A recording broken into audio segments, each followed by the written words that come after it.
حدیث نمبر 277 277 حدثنا محمود بن غیلان قال حدثنا سلیمان بن حرب قال حدثنا شعبة عن الأعمش عن أبي وائل عن عبد الله بن مسعود رضي الله عنه قال صليت ليلة مع رسول الله صلى الله عليه وآله وسلم فلم يزل قائما حتى هممت بأمر سوء. حضرت عبداللہ ابن مسعود رضی اللہ تعالی عنہ روایت فرماتے ہیں. دیکھیے یہاں پر صرف عبداللہ لکھا ہے اور میں عبداللہ ابن مسعود پڑھ رہا ہوں. حدیث میں جو راوی کا نام ہے صرف عبداللہ ہے. یاد رکھیے کہ فن حدیث میں، حدیث شریف میں، علم اسماء اور رجال میں عام طور پر جب صرف عبداللہ لکھا جائے گا، صحابی کا نام صرف عبداللہ لکھا جائے گا تو اس سے مراد عبداللہ ابن مسعود ہی مراد ہوں گے.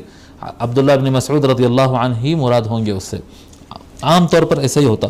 اگر کوئی ایک شاذ واقعہ ہوا تو ایسا ایکا دکا کوئی ہوا ہوگا، لیکن عام طور پر جب صرف عبداللہ کہتے ہیں صحابی کے نام میں، صحابہ کے نام میں، اور تابعین، تبع تابعین اور اوپر کے راویوں کی بات نہیں کر رہا ہوں میں، صحابی کی جو حضور سے جو روایت کرے ان کی بات، عبداللہ اگر لکھیں گے تو عبداللہ ابن مسعود مراد ہوں گے.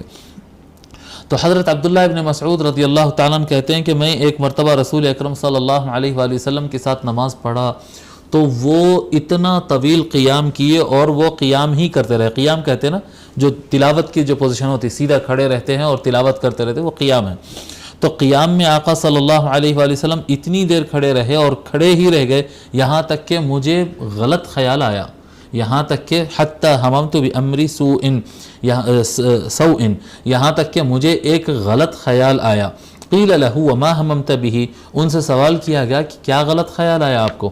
قال ہممت ان اقعد وادع النبی صلی اللہ علیہ وآلہ وسلم، مجھے یہ خیال آیا کہ میں سرکار کو چھوڑ دوں اور میں بیٹھ جاؤں، یعنی سرکار کو نماز پڑھنے کے لیے چھوڑ دوں اور میں بیٹھ جاؤں، اس سے زیادہ شاید میں نہیں ٹھہر پاؤں گا. اس طرح کا خیال مجھے آنے لگا. اتنا طویل آقا صلی اللہ علیہ وآلہ وسلم قیام فرما رہے تھے.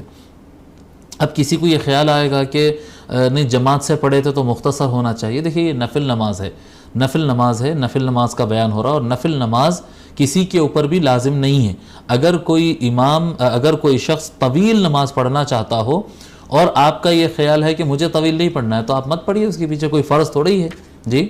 اگر امام کسی مقام پر 3 پاروں کی تلاوت ہو رہی ہے، 5 پاروں کی تلاوت ہو رہی ہے اور کوئی جا کے ان کو کہہ رہا ہے کہ نہیں آپ لوگ کم کرو، اتنا زیادہ کیوں پڑھ رہے ہیں، آپ کوئی اور مسجد میں پڑھ لیجئے، کوئی الگ جگہ پڑھ لیجئے، اکیلے پڑھ لیجئے. کوئی لازم تو نہیں ہے کہ آپ امام کے پیچھے ہی پڑھیں یا اسی مسجد کے اندر پڑھیں. تو نفل کے اندر یہ بات نہیں ہو سکتی ہے. فرض میں ہو سکتا ہے کہ زیادہ طویل مت کرو، آپ مطالبہ کر سکتے ہیں، لیکن نفل میں نہیں ہو سکتا یہ، کیونکہ وہ آپ کو امام کے پیچھے پڑھنا اور ساتھ پڑھنا لازم ہی نہیں ہے. آپ الگ پڑھ لے سکتے ہیں اگر آپ کو ٹھیک نہ لگے. اور ہاں جو لمبی رکعتیں پڑھنے والے افراد ہیں ان کو چاہیے کہ وہ قرآن اطمینان سے ہی پڑھے. 5 پارے ختم کرنے کے چکر میں جو ہے وہ راجدھانی ایکسپریس کی طرح تلاوت کرتے ہوئے نہ گزر جائیں. اس طرح سے نہیں ہوتا. بہت تیز نہیں پڑھنا چاہیے، بلکہ قرآن کو سمجھتے ہوئے، رکتے ہوئے، اطمینان سے پڑھنا چاہیے.